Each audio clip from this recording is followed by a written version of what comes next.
महर्षि पतंजलि कहते हैं, अभ्यास वैराग्याभ्याम तन निरोधा। जब चित्त वृत्तियों से युक्त हो जाता है, वृत्तियों से तदात्म हो जाता है, वृत्तियों से संयुक्त हो जाता है, तो जैसे ही चित्त वृत्तियों से संयुक्त होता है, तदात्म होता है, तो फिर यह जीव वही वही समझने लगता है।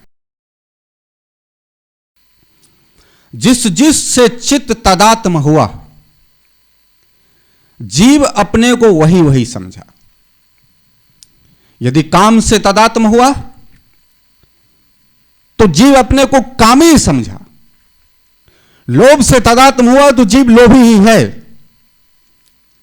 विषय वस्तु से तदात्म हुआ तो जिस जिस विषय और जिस जिस वस्तु से तदात्म हुआ उस क्षण तो जीव वही है।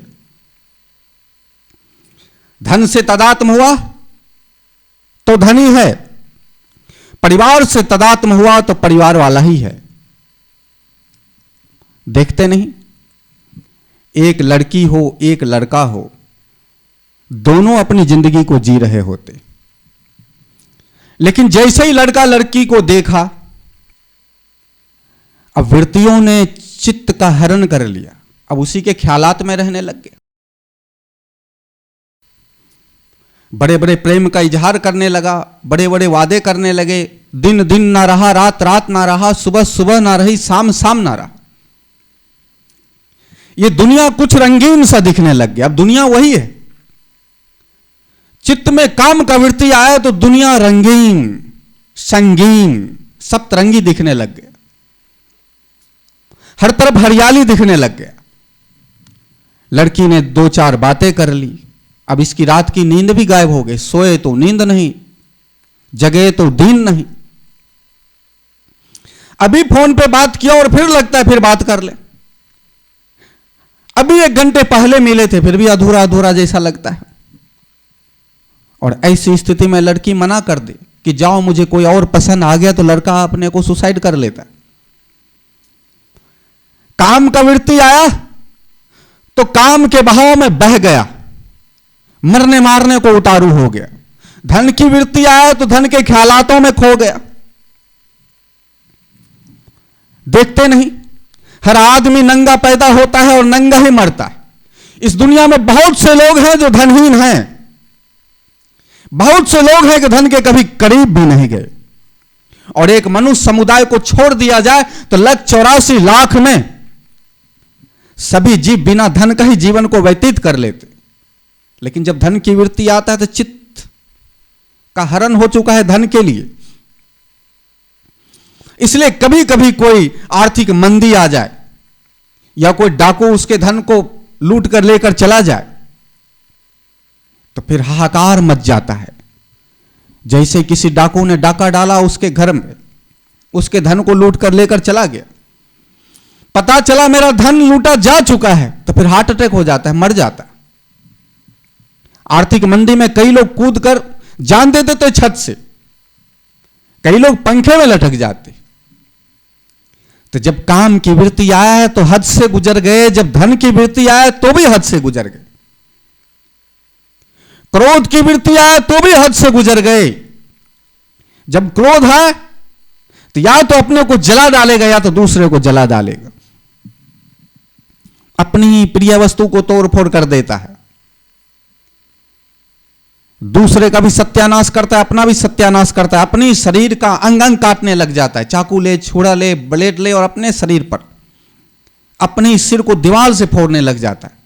क्रोध की वृत्ति आया तो फिर यो क्रोधी जैसा ही क्रोधी ही हो गया। जिस जिस समय जिस जिस वृत्ति का प्रभाव हुआ चित्त उस समय वही रहा। इसलिए जब क्रोध की वृत्ति है तो काम नहीं है, काम की वृत्ति है तो लोभ नहीं है, लोभ की वृत्ति है तो कोई और वृत्ति नहीं। जो जो वृत्ति आया आदमी वैसा ही होता चला गया, एक ही आदमी है, वृत्ति जैसा जैसा चढ़ता गया और प्रभाव होता गया। इसी वृत्ति का सूक्ष्म रूप है परिवार, पत्नी, बच्चे, अपना बेटा, अपनी मां, अपना पिता। और उस मां को भी भ्रम में रखा जाए, बच्चे को बदल दिया जाए, तो उस मां को भी एहसास नहीं होगा ये मेरा ही बेटा है, मेरा कलेजे का टुकड़ा है। इसलिए सभी तो बच्चे ही हैं। यदि बच्चे में स्नेह है तो सभी तो बच्चा ही है, सभी में प्रेम बराबर होना चाहिए। लेकिन नहीं, अपने बच्चे पर प्रेम अलग है, दूसरे बच्चे पे अलग। ये वृत्तियों की वजह से, ये वृत्ति का प्रभाव ही। इसलिए जब बच्चा बड़ा होता है, मर जाता है, तो हाय तो वहां मचाते, हाय मैं मर गया, हाय मैं मर गया। लेकिन फिर 2-4-5 साल के बाद वैसे ही जिंदगी जी रहा होता है। लेकिन जिस समय जवान बेटा मरा था उस समय तो पागल हो गए थे, पर सब दिन पागल तो नहीं रहे ना। दूसरे बच्चे का सहारा ले लिया, किसी का गोद ले लिया, ना भी लिए तब भी जिंदगी तो आराम से जीने लग गए। कभी याद आया तो रो लिया, वो याद आना भी तो वृत्ति है। इसलिए सभी वृत्तियां जो है, मां का ममतत्व, पिता का प्रेम, पुत्र का स्नेह, ये सभी वृत्तियां व्यक्ति को बेहोश कर रखा है, उस नशेड़ी की तरह, नशा। ये सारे वृत्ति जीव को मदमस्त कर रखा है। जितनी वृत्ति उतने चित्त, और जितना चित्त उतना जीवन। एक ही जीवन में आदमी अलग अलग रोल प्ले करने लग जाता है। तभी तो कहते हैं, ना जाने एक चेहरे के पीछे कितना चेहरा छुपा है, छुपेगा ही। वही आदमी बाप के भाव में डूबा हुआ है, वही आदमी पुत्र के भाव में डूबा हुआ है, वही आदमी डाकू के भाव में डूबा हुआ है, वही आदमी क्रोध के भाव में डूबा हुआ है, वही आदमी काम के भाव में डूबा हुआ है। बाप का भाव गया तो पुत्र का भाव, पुत्र का भाव गया तो क्रोध का भाव, क्रोध का भाव गया तो काम का भाव, काम का भाव गया तो लोभ का भाव। और जैसा जैसा भाव बनता चला गया, जैसा जैसा वृत्तियां आता चला गया, एक चेहरे पे ना जाने कितने चेहरे ये आता चला गया। और जब तक ये वृत्तियों से मुक्त नहीं होगा यह जीव, जब तक इस वृत्तियों से मुक्त होने का यत्न नहीं करेगा जीव, तब तक कभी शांति को नहीं प्राप्त कर सकता है। तब तक इस जीवन के परम रहस्य पर से पर्दा नहीं उठ सकता है। तब तक वो सत्यनिष्ठ नहीं हो सकता है। वृत्तिनिष्ठ तो हो सकता है पर सत्यनिष्ठ नहीं हो सकता है। तो फिर प्रश्न बनता है, ऐसा क्या करें जिससे इस वृत्तियों से मुक्ति मिल जाए? ऐसा कोई तो उपाय होगा जिससे चित्त में उठने वाला वृत्तियों से मुक्ति को प्राप्त किया जा सकता है। ऐसा कोई तो उपाय होगा जो किसी शांत ठहरे हुए जल में गंदा पानी हो चुका है, तो ऐसा कोई तो उपाय हो सकता है जो पानी फिर से साफ हो जाए। ऐसा कोई तो उपाय होगा जो उस परम पिता परमेश्वर का अंश जीवात्मा अपने को दास वृत्तियों के प्रभाव में आकर गुलाम सा बन चुका है। ऐसा कोई तो उपाय होगा इस वृत्तियों के दासत्व से मुक्त हुआ जा सकता है। क्या है ऐसा साधन? कैसे इससे मुक्ति पाया जा सकता है उपाय इसका। महाराज पतंजलि कहते हैं इसके दो उपाय हैं, एक अभ्यास और दूसरा वैराग्य। अभ्यास वैराग्याभ्याम तन्निरोधः। इस अभ्यास और वैराग से चित्त में उठने वाला तमाम प्रकार के वृत्तियों को निरोध किया जा सकता है। ध्यान तो बहुत करते हैं पर मन विषयों के साथ भाग जाता है बार बार। बहुत साधना में बैठता हूं, वर्षों से यत्न कर रहा हूं, हर बार असफलता हाथ लग रहा है। क्या बात है? ध्यान तो करने के लिए बैठते हैं, वृत्तियों से चित्त का निरोध करने का हर संभव यत्न करते हैं, प्रवृत्तियों से चित्त का निरोध ना होकर और वृत्तियों के प्रभाव में चित्त बार बार बह जाता है। अभी ध्यान पर बैठे, मन भागने लग गया, क्या करे, कैसे इसे नियंत्रण करे, कौन सा यत्न करे? तो महाराज पतंजलि कहते हैं अभ्यास और वैराग से इसे नियंत्रण किया जाता है। हे केशव, आप तो कहते हो मन को बस में करो, मन को बस में करो। कैसे करूं? मन तो वह मतवाला हाथी की तरह है जो मदमस्त हो चुका है,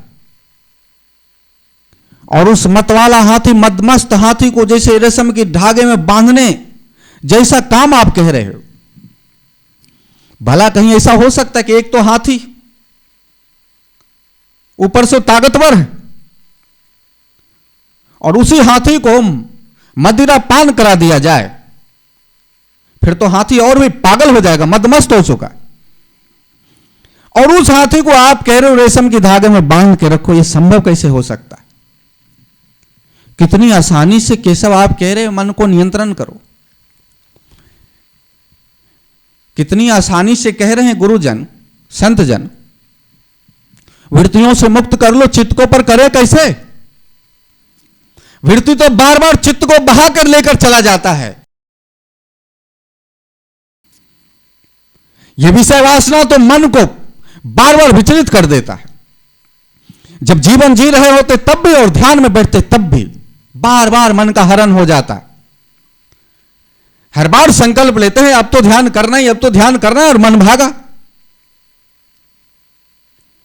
कैसे? अर्जुन कहता यह काम तो बहुत असंभव सा लग रहा है, और आप उस काम को करने के लिए कह रहे हो जो असंभव है। मन को नियंत्रण कैसे किया जा सकता है? चित्त को जीता कैसे जा सकता है? चित्त को वृत्तियों से मुक्त कैसे किया जा सकता है? एक हाथी को शराब पिला दे और फिर उसे रेशम की धागा में बांधने जैसा काम लगता है अर्जुन का प्रश्न। उस काम को आप कह रहे हो ये संभव भी है केशव की नहीं है? कृष्ण मुस्कुराते हैं, निसंदेह असंभव जैसा है यह कार्य, पर इसे संभव किया जाता है। निसंदेह यह कार्य कठिन है, चित्त को वृत्तियों से मुक्त करना यह कार्य कठिन है। ना जाने कितने जन्मों का संस्कार इस चित्त पर पड़ा हुआ है, और फिर जो संस्कार पड़ा है उस अनुसार यह जीव व्यवहार करने लग जाता है। जन्म जन्मांतर के जाल को तोड़ना है, काटना है। निसंदेह यह असंभव जैसा लगता है पर संभव है। हे अर्जुन, अभ्यासेन तु कौन्ते वैराग्येन, अभ्यास और वैराग से इस मन को वश में किया जाता है। कमाल है। महाराज पतंजलि कहते हैं अभ्यास वैराग्याभ्याम तन्निरोध। कृष्ण कहते हैं अभ्यासेन तु कौन्ते वैराग्येन। पतंजलि कहते हैं चित्त को वृत्तियों से मुक्त किया जा सकता है।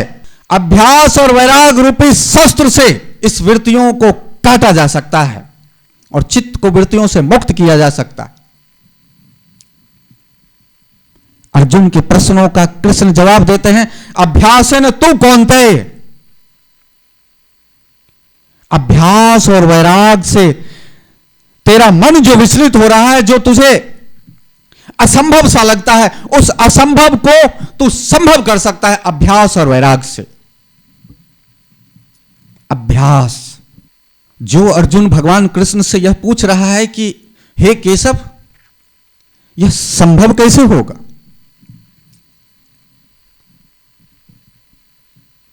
उसी अर्जुन का बचपन की एक घटना है। जब गुरुकुल में वो धनुर्विद्या का अध्ययन कर रहा था, अर्जुन सोचता है रात में भी कैसे सीखा जाए।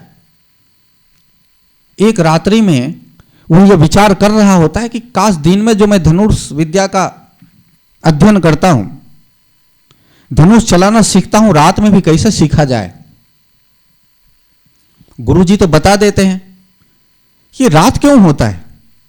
ये रात ना होता तो मैं थोड़ा और धनुष को सीख लेता। लेकिन जब ये सोच रहा होता है, ठीक उसी क्षण देखता है एक छाया सा जा रहा है रसोई की तरफ। गौर से देखे तो पता चला ये तो मंझले भैया भीम जा रहे रसोई में। क्या कर रहे इस अंधेरे में? अर्जुन पीछे पीछे जाता है और जैसे रसोई में जाता है तो अंधेरे, चारों तरफ अंधेरा फैला हुआ। उस बीच में कुछ चटर चटर का आवाज आ रहा है। धीरे से जाके पास में जाके बैठता है तो मंझले भैया यानी भीम भोजन कर रहे होते। अर्जुन ने पूछा, भैया कमाल हो गया, इस अंधेरे में आप भोजन कैसे कर लेते हो? भीम ने मुस्कुराते हुए जवाब दिया, अनुज अभ्यास अभ्यास कर रखा हूं, आंख बंद हो तो भी हाथ से उठाए मुंह में जाता है ना, अभ्यास। अर्जुन बोलता है कमाल है। उसने हाथ जोड़ा। बड़े भैया बोला कि आपने मुझे अद्भुत ज्ञान दे दिया। और अर्जुन आता है और रात्रि में ही तीर चलाना का आरंभ कर देता है। बार बार धनुष विद्या का अभ्यास करते करते करते करते करते करते इतना कुशल हो गया अर्जुन कि अर्जुन रात्रि में भी युद्ध कर सकता था। इसलिए कहते हैं महाभारत का जब 10वें दिन का युद्ध समाप्त हुआ, उसके बाद यह घोषणा हुआ कि अब यह युद्ध दिन रात चलेगा। तो उस दिन रात के युद्ध में अर्जुन का वो रात्रि का अभ्यास जो था युद्ध करने का, तो अर्जुन फिर रात्रि का अभ्यास वाला वहां पे वही उसके काम आता है। अभ्यास कर करके जो दिन में खुली आंखों से किया जा सकता है, अभ्यास का यह क्षमता है कि वही काम बंद आंखों से भी किया जा सकता है। अभ्यास करत करत अभ्यास से जड़ी मति होत सुजान, रस्सी आवत जात है सिल पर पड़त निशान। कहते हैं कि एक वर्धराज थे। वर्धराज यानी वर्धराज यानी वरद का राजा। वरद का राजा मतलब बैलों का राजा। बैल मूर्खता का प्रतीक है। कोई महामूर्ख हो तो उसे कहा जाता है बैल। और जब बैलों का राजा हो तो यह आशा किया जाता है कि अब तो वह कुछ कर ही नहीं सकता, वो तो महामूर्ख ही है। महामूर्खों में महामूर्ख, जिससे कुछ भी ना हो सके, जो जिंदगी में कुछ भी ना कर सके, उसे बैलों का राजा कहो। लेकिन जो जिंदगी में कुछ भी ना कर सके, जो यह क्लियर हो जाए कि कुछ भी ना कर सके, वह भी कर सकता है अभ्यास के बल पर। हर असंभव काम को संभव अभ्यास बनाता है। इसलिए वर्धराज महामूर्ख, उनके माता पिता ने उन्हें पढ़ने के लिए गुरुकुल भेजा। जो उनके साथ पढ़ रहे थे वो पहली से दूसरी, दूसरे से तीसरी, तीसरी से चौथी, पांचवी, छठी, सातवीं, आठवीं करते चलते आगे बढ़ते चले गए। और ये वर्धराज जो थे पहले के पहले में अटके रह गए। उनके शिक्षक ने, उनके आचार्य ने सिखा सिखा कर थक गए। तो बोले बेटा पढ़ ले, नहीं तो जिंदगी में कुछ तो कर सकेगा, नहीं तो कोई काम नहीं। वो बोला गुरुजी यत्न तो बहुत करता हूं पर क्या करूं, कुछ नहीं कर पाता हूं।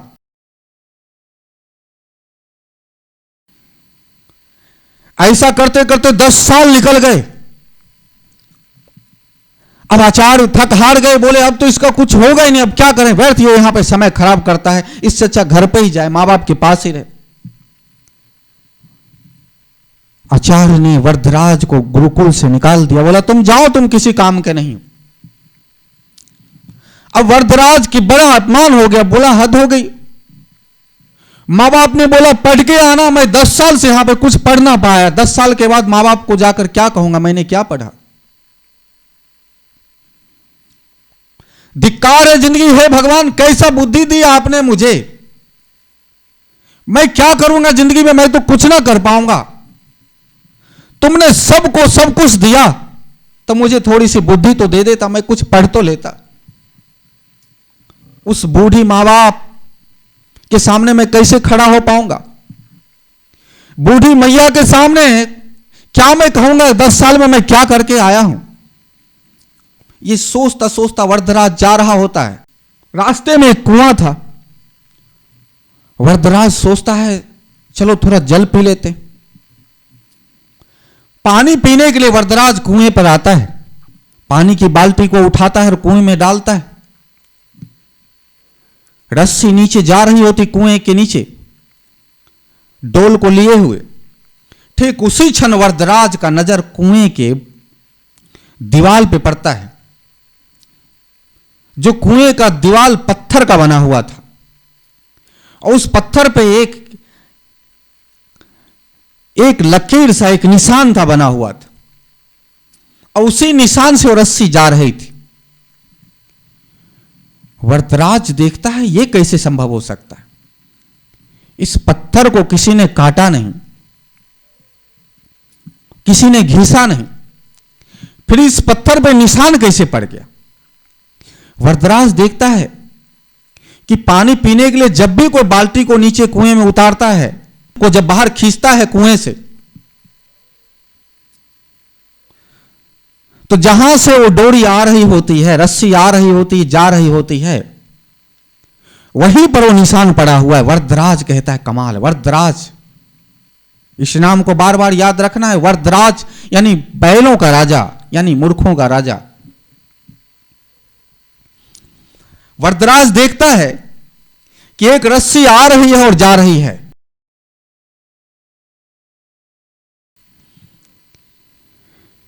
एक मामूली सा रस्सी, रेशम का डोरा, रेशम का धागा, रेशम के धागा से बना हुआ ये डोरी,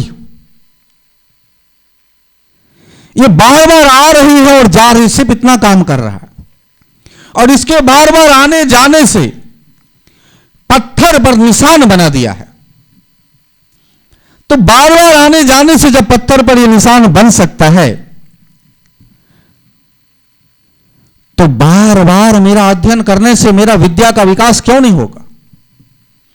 बार बार अध्ययन से मैं बुद्धिमान क्यों नहीं बन सकता? जब मामूली सा रस्सी पत्थर पे निशान बना सकता है, तो मैं भी ऐसा करूंगा तो मैं भी विद्वान बन सकता हूं, मैं भी ज्ञानवान बन सकता हूं। करत करत अभ्यास से जड़मति होत सुजान, रस्सी आवत जात है सिल पर परत निशान। रस्सी आने जाने से इस पत्थर पर निशान पड़ रहा है, तो करत करत अभ्यास से मैं यदि बार बार इस रस्सी की तरह अभ्यास करूंगा तो जड़मति हो तो सुजान, ये जड़ जैसा, जड़ता जैसा मति बुद्धि भी कुशल बन सकता है, बुद्धिमान बन सकता है, सुजान हो सकता है जब बार बार अभ्यास करेंगे। वरदराज कुएं को देखते हैं, वापस आ जाते हैं, आचार्य के पैर पकड़ते हैं। आचार्य बोलता है फिर तू आ गया? बोला गुरुजी बस सिर्फ एक मौका दे दो, बस। जब इतने आपने 10 साल मेरे में बर्बाद किया आपने, तो 1 साल और सही, सिर्फ 1 साल दे दो। फिर वो वरदराज वरदराज ना रहा, अब वो बुद्धिमानों का राजा हो गया। तो करत करत अभ्यास से जदमति होत सुजान, रस्सी आवत जात है सिल पर परत निशान। बार बार आने से, बार बार के अभ्यास से मूर्ख विद्वान होता है। दुनिया में कोई भी कला और कोई भी कीर्त नहीं है। जब ये कहा जाता है ये तो कलाकार है, ये अच्छा गा लेता है, ये देखो ये अच्छे कूद लेता है, ये अच्छा कबड्डी खेल लेता है, ये अच्छा क्रिकेटर है, इसलिए कहते हो इसके अंदर तो खास कर कला है। दुनिया में कोई भी कला और कोई भी कीर्त नहीं है। यदि दुनिया में कोई भी कला और कोई भी कीर्त है तो उसका नाम है अभ्यास। अभ्यास से कोई अच्छा संगीतज्ञ होता है, अभ्यास से कोई अच्छा क्रिकेटर होता है, अभ्यास से कोई अच्छा पहलवान होता है, अभ्यास से कोई आईएएस आईपीएस बनता है, अभ्यास से मूर्ख विद्वान बनता है, अभ्यास से कोई भी आदमी कुछ भी कर सकता है, अभ्यास से योद्धा हो सकता है, अभ्यास नहीं तो कुछ नहीं। महाभारत के युद्ध की समाप्ति पर जब भीम बार बार गदा उठकर गर्जना करता था, अब एक बचा है दुर्योधन, वो सामने मिल जाए तो मैं उसे कच्चा चढ़ा जाऊं, मसल दूं अपने भुजाओं में। कृष्ण आश्चर्य से भीम की तरफ देखते और कृष्ण कहते हैं, मंझले भैया, इसमें तनिक भी संशय नहीं है कि आप बहुत ही बलवान हो, आप बड़े बड़े योद्धाओं को चुटकियों में मसल कर पराजित कर सकते हो, लेकिन जो सामने दुर्योधन है उसको आप पराजित नहीं कर सकते हो। आपके पास ताकत बहुत है, 10,000 हाथियों का बल आपके अंदर है, आप बड़े बड़े पेड़ को उखाड़ कर फेंक सकते हो, पर दुर्योधन को हरा नहीं सकते। भीम बोलता है, क्यों? बार बार मैंने उसको कई बार पटका है, पटका होगे कभी, पर आज आप उसको पटक नहीं सकते हो। भीम पूछा, क्यों? पहले और आज में क्या अंतर है? बोला, अभ्यास। जब 13 वर्षों तक आप सब वन में भ्रमण कर रहे थे, आप सब 13 वर्ष का वनवास को काट रहे थे, आप सब 13 वर्ष का वनवास को व्यतीत कर रहे थे, उस समय आपका भय ने दुर्योधन को विचलित कर रखा था। इसलिए उस आपके भय के वजह से दुर्योधन ने आपके आकार का ही विशाल एक मूर्ति बनाया लोहे का, और उस लोहे के साथ युद्ध करने का 13 वर्षों तक दुर्योधन ने अभ्यास किया है। हे मंझले भैया, आज दुनिया का कोई भी गदाधारी उस दुर्योधन को पराजित नहीं कर सकता, बेशक आप कितना भी बलवान क्यों ना हो। दुर्योधन के पास अभ्यास है, इसलिए अभ्यास जब दुर्योधन का प्रबल हुआ तो महाबली भीम भी उससे लड़ नहीं सकते थे। अभ्यास अपने आप में महान बलवान है, सर्वशक्तिमान है। अभ्यास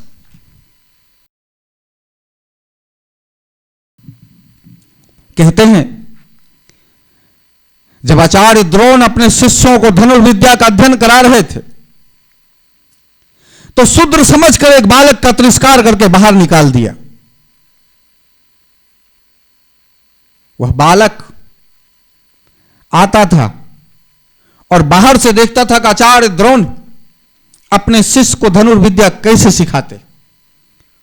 वो बालक यह देखकर और फिर जंगल में जाके अभ्यास करता था।